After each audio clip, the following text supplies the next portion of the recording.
വന്നപ്പോഴേ ഇവിടുത്തെ പിള്ളേരെല്ലാം ഞാനങ്ങ് ശ്രദ്ധിച്ചു. എടി എല്ലാം മെയിലിൽ ഉണങ്ങി അങ്ങ് ഇരിക്കുന്നടി. പെൻസിൽ പോലെ ഇരിക്കുന്നു. പെൻസിലിന് ഇതിനും വണ്ണം ഉണ്ടായിരിക്കും. മെയിലിൽ ഉണങ്ങി ഏതാണ്ട് ചുണ്ടയിലും ഏതാണ്ട് വാരത്തേച്ച് ചെവിയിലും ഏതാണ്ടൊക്കെ കുത്തി. ഒരു മെനയില്ലടി അങ്ങോട്ട് കാണാൻ വേണ്ടി ഇതുങ്ങളെയൊന്നും. ഒരു മെനയില്ല അങ്ങോട്ട്. ഒരു വർക്കത്തില്ല ഒന്നിനെയും കാണാൻ വേണ്ടി. എന്തോ ആണോ ഇതെന്ന് പറയുന്നത്. തുണി കൊടുക്കത്തില്ല. ഒരു കുട്ടി നിക്കറും ബനിയനൊക്കെ ഇട്ടിട്ട് ഇങ്ങനെ അങ്ങോട്ടും ഇങ്ങോട്ടും ഉലാത്തുന്ന കണ്ടു കുറേ. മോള് പഠിക്കുകയാണ്. ഞാനേ ഒരു കാര്യം ചോദിക്കാൻ വന്ന കേട്ടോ. മോൾക്ക് 29 വയസ്സാവാൻ പോവാന്നല്ലേ പറഞ്ഞത്? നാളത്തെ ബർത്ത്ഡേ 29-ാന്ന് പറഞ്ഞ് കേട്ടായിരുന്നേ. മോളെന്തത് ഒരു കല്യാണം കഴിക്കാത്തത്? നല്ല ചെക്കനെ കിട്ടാനായിട്ടാണോ? ഞാൻ കൊണ്ടുവന്നേരാം കേട്ടോ ചെക്കനെ. നല്ല അടിപൊളി പയ്യന്മാരെ ഞാൻ കൊണ്ടുവന്നേരാം. മോളെ ഈ നല്ല പ്രായത്തിൽ നമ്മൾ കല്യാണം കഴിക്കണം. മോൾക്ക് നല്ല പയ്യനെ ഞാൻ നോക്കാം. ആൻറ്റി നോക്കാം. ആൻറ്റി സംസാരിക്കട്ടെ പാരൻസിനോട്. പോലെ മോളെ എണീറ്റ് പോകും. അവളുടെ കുട്ടിനിക്കറിൻ്റെ ഇറക്കം ഞാൻ പറഞ്ഞതിന് അവളെന്നെ സ്റ്റുപ്പിഡെന്ന് വിളിച്ചത്. അവൾ അട്ട പിടിച്ചിരിക്കുന്ന പോലെ ചെറുക്കൻ്റെ പുറകിൽ ഇങ്ങനെ അട്ടലി പിടിച്ചിരുന്ന് പോകുന്നതാണ് ഇടയ്ക്ക്. വല്ലപ്പോഴും വരുന്ന ഇവിടെ അവൻ താഴെ വന്ന് നിൽക്കുന്നതും ഗുണഗുണാന്ന് ഇങ്ങനെ കണ്ണും കൈയൊക്കെ കാണിക്കുക ഇവൾ പോവുകയൊക്കെ ചെയ്യുന്നത് ഞാൻ കാണുന്നതാണ്. അടുത്ത തവണ പോട്ടെ, ഞാൻ ശരിയാക്കി തരുന്നുണ്ട്. അവളുടെ വീഡിയോ എടുത്ത് അവളുടെ വീട്ടുകാർക്ക് ഞാൻ അയച്ചു കൊടുക്കും.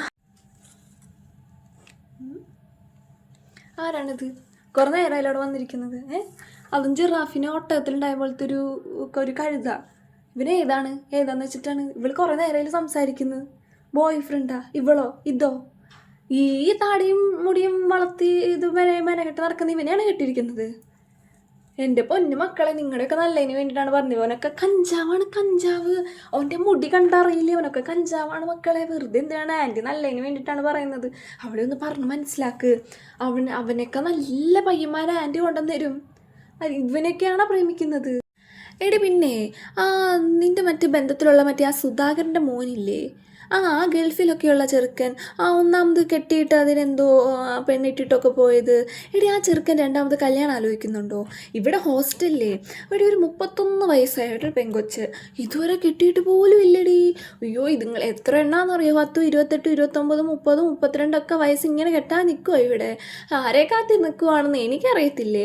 സ്വന്തമായി ജോലിയുണ്ട്, പൈസയുണ്ട്. എന്നാൽ ഇതുങ്ങൾക്ക് സമയത്ത് കെട്ടിക്കൂടെ? കെട്ടത്തില്ലെന്ന്. ഒരു പെങ്കൊച്ചുണ്ടല്ലോ, ഞാൻ പറഞ്ഞു ഈ പെങ്കൊച്ച്. അതിന് നമുക്ക് അതിന് വേണ്ടി ഒന്ന് ആലോചിച്ചാലോ എന്നല്ല. ആ കൊച്ചിനെ കണ്ടപ്പോൾ തൊട്ടേ ഞാൻ ആലോചിക്കുക. അവന് നല്ല ചേർച്ചയാണെന്ന്. അവൻ കണ്ടു കഴിഞ്ഞാൽ അത് നല്ല ചേർച്ചയാടി. നീ ഒന്ന് സംസാരിക്കേ. ഞാൻ ഈ പെങ്കൊച്ചിൻ്റെ അടുത്ത് വന്ന് ചോദിച്ച് നോക്കാം. എന്നിട്ട് നമുക്ക് ബാക്കി കാര്യങ്ങൾ നോക്കാം അല്ലേ? കുറച്ച് ബ്രോക്കർ കാശ് കിട്ടുവാണെങ്കിൽ ഇരിക്കട്ടെ. എന്താ വിളിക്കുമോ അല്ലേ? മോളിവിടെ ഇരിക്കുകയായിരുന്നാ? പഠിക്കുകയാണോ? എന്താണ് പരിപാടി? ഫെബ്രുവരി 14 ആയിട്ട് എന്താണ് പ്രത്യേകിച്ച് പരിപാടി? എന്താണ്? ഒന്നുമില്ലേ? പരിപാടിയൊന്നുമില്ലേ? വെറുതെ ചോദിച്ചാട്ടോ, കുശലം ചോദിച്ചതാണ്. ആൻറ്റീനോട് ആകുമ്പോൾ എന്തുവേണേ ഓപ്പണേ പറയാമല്ലോ. നിങ്ങൾക്ക് അമ്മയുടെ അച്ഛൻ്റെ അടുത്തൊന്നും പറയാൻ പറ്റുന്നില്ലല്ലോ. മോൾക്ക് ബോയ് ഫ്രണ്ട് ഉണ്ടോ? ഉണ്ടോ? ഉണ്ട്. ആ മുഖം കണ്ടാൽ അറിയില്ലേ ഉണ്ടെന്ന്. ആൻറ്റീനോട് പറഞ്ഞോട്ടോ. ആൻറ്റി ആരോടും പറഞ്ഞൊന്നും കൊടുക്കില്ല. മറ്റേ ശ്രേയൻ്റെ കാര്യമല്ലേ? ശ്രേയൻ്റെ കാര്യം ഞാൻ പാരൻസിനോട് പറഞ്ഞ എന്താണെന്ന് വെച്ചിട്ടുണ്ടെങ്കിൽ അവനൊരു മെനക്കെട്ടവനാണ്. മോളേക്ക് കണ്ടപ്പോഴേ മനസ്സിലായി അവൻ ശരിയില്ല. എനിക്ക് ഒരാളെ കാണുമ്പോൾ അറിയാം. ആൻറ്റിക്ക് അറിയാം ഒരാളെ കാണുമ്പോഴേ. അവൻ്റെ മുടി കണ്ടാൽ അറിഞ്ഞിട്ടുണ്ടാവും കഞ്ചാവാന്ന്. അതാണ് ആൻറ്റി പറഞ്ഞത്. മോളുടെ കാര്യമൊന്നും അങ്ങനെ പറഞ്ഞൊന്നും കൊടുക്കില്ല. മോള് നല്ല ആളല്ലേ സെലക്ട് ചെയ്യുള്ളൂ. വെറുതെ വെച്ചെന്നാണ് കേട്ടോ. ശരിക്കും അറിയില്ലേ? എത്ര നേരം പുറകെ നടന്നിട്ട് ഒരു കാര്യമില്ല. ഫെബ്രുവരി 14 നിങ്ങളുടെ സ്പെഷ്യൽ ക്ലാസ് ഞാൻ സമ്മതിക്കണം. എൻ്റെ സമ്മതത്തോടുകൂടി നിങ്ങളിവിടുന്ന് നടക്കുമല്ലോ മക്കളെ. ഫെബ്രുവരി 14 ക്ലാസ്സിന് പോകണമെങ്കിൽ പ്രത്യേകം നിങ്ങൾ പാരൻസിനെ വിളിക്കുക. പാരൻസിനോട് നിങ്ങൾ പറ ഫെബ്രുവരി 14 സ്പെഷ്യൽ ക്ലാസ് ഉണ്ട്, പോവുകയാണെന്ന് പറ. അതുകൊണ്ട് പാരൻസിനെ വിളിച്ച് പറഞ്ഞാൽ മാത്രം പുറത്തുവിടാം. അല്ലെങ്കിൽ കോളേജുകാർ കോൺടാക്ട് ചെയ്യട്ടെ. കോളേജുകാർ ഇവിടെ അറിയാത്ത കോളേജുകാരൊന്നും ഇല്ലല്ലോ. അവർ കോൺടാക്ട് ചെയ്യട്ടെ. നിങ്ങളുടെ ക്ലാസ്സിന് സ്പെഷ്യൽ ക്ലാസ് ഉണ്ട് എന്നുള്ളത് ക്ലാസ് ടീച്ചർ വിളിച്ച് പറയോ അല്ലെങ്കിൽ എന്തെങ്കിലും നിങ്ങൾ പറ. ഹോസ്റ്റലിൽ നിന്ന് വിടില്ല എന്ന് പറ. അപ്പോൾ അവർ വിളിച്ച് പറഞ്ഞോളൂ. അങ്ങനെ വിളിച്ച് പറയില്ലല്ലേ? മക്കളെ, ഞാനേ കുറേ പിള്ളേരെ കണ്ടിട്ടുണ്ട് കേട്ടോ. ഫെബ്രുവരി 14 സ്പെഷ്യൽ ക്ലാസ്സും ഞായറാഴ്ചത്തെ സ്പെഷ്യൽ ക്ലാസ്സൊക്കെ കുറച്ച് കണ്ടിട്ടുണ്ട്. അപ്പോൾ ശരി എന്നാ മക്കളെ, പോയിരുന്നോ.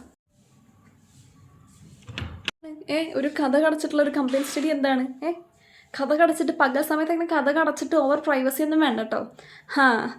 ഇപ്പം നിങ്ങൾക്കൊക്കെ ആണും പെണ്ണൊന്നും ഒന്നുമില്ല. പെണ്ണും തന്നെ മതി എന്നൊക്കെ ആൻറ്റിക്ക് അറിയാം കേട്ടോ. ആൻറ്റി ഈ കാലത്ത് ഇങ്ങനെ ജീവിക്കുന്നത്. അതുകൊണ്ട് നിങ്ങൾ അങ്ങനെ അധികം അങ്ങ് വേണ്ട. ഇങ്ങനെ പിള്ളേരെ തന്നെ കഥ കടച്ചിരിക്കേണ്ട.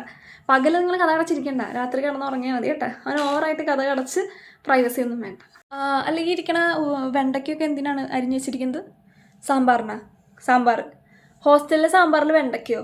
ഹോസ്റ്റലിലെ സാമ്പാറിൽ ഉരുളക്കിഴങ്ങ് തന്നെ കിട്ടിയ ഭാഗ്യം. മനസ്സിലായ? ഇതൊന്നും പറ്റില്ല. ഞാനിവിടെ വാർഡനാണെങ്കിൽ എന്നോട് ചോദിച്ചിട്ട് കൊടുത്ത കാര്യങ്ങളൊക്കെ ചെയ്താൽ മതിട്ടാ. അരിഞ്ഞു വെച്ചിരിക്കുന്ന വെണ്ടയ്ക്ക എടുത്ത് വെച്ചോ. നാളെ നമുക്ക് വെണ്ടയ്ക്ക തീയിൽ വേണ്ട, ചാറ് കറി വല്ലതും വെച്ച് കൊടുക്കാം. എത്ര എണ്ണം അരിഞ്ഞു? 5 വെണ്ടയ്ക്ക അരിഞ്ഞെങ്കിൽ ഓക്കെ, 2 എണ്ണം എടുത്ത് നാളെ ചാറ് വയ്ക്കാം. ബാക്കി 3 എണ്ണം എടുത്ത് വെച്ചോ, ഫ്രിഡ്ജിൽ കയറ്റി വെച്ചോ. അടുത്ത ദിവസം വേറെ എന്തെങ്കിലും ചെയ്യാം.